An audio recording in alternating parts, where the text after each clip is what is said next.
अपने खेतों से जीत का वादा कर दिल्ली सीमा की सड़कों पर किसान को आज संघर्ष के 6 महीने हो गए हैं।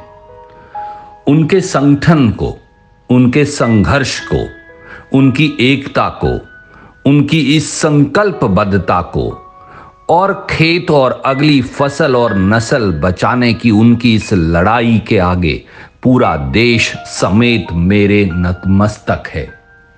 पर जालिम हुकूमत, तानाशाह चेहरा और हाकिमे वक्त ये जान ले कि इसी सड़क पर ये किसान अपनी किस्मत और अपनी जीत की इबारत लिखेगा। हे सरकार, जो तुम काले कानून का कफन इन पर डालना चाहते हो, वो अपने पसीने के मेहनत से भारत का पेट पालता है।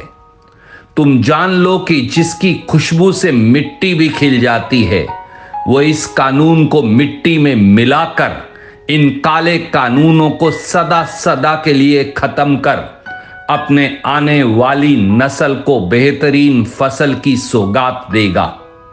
किसान आज मानवता, गांधीवाद, संविधान और लोकतंत्र में आस्था रखते हुए कभी कड़कड़ाती सर्दी में तो कभी बारिश तो अब धूप और लू के थपेड़ों में सड़क पर बैठकर अपना हक मांग रहा है।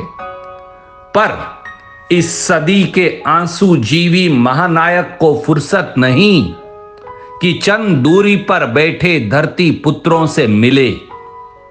अपने घर, खेत, खलिहान, अपनी दहलीज छोड़ आज किसान अपनी मिट्टी के हक के लिए 6 महीने से सड़कों पर बैठा है। ऐसा पिछले 73 साल में कभी नहीं हुआ। पर देश को जानना ये बहुत जरूरी है कि इन्हीं किसानों की वजह से देश आबाद है और रिकॉर्ड तोड़ अनाज पैदा हो रहा है और हिंदुस्तान जिंदाबाद है।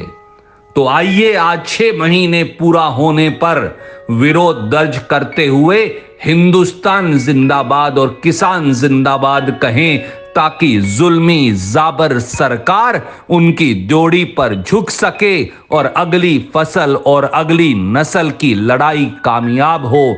ईश्वर भी अब किसान के साथ खड़ा है, देश तो खड़ा ही है। आबाद रहो किसान, बढ़ते रहो, जीतेगा संघर्ष, जीतेगा किसान। जय जवान, जय किसान, जय हिंदुस्तान।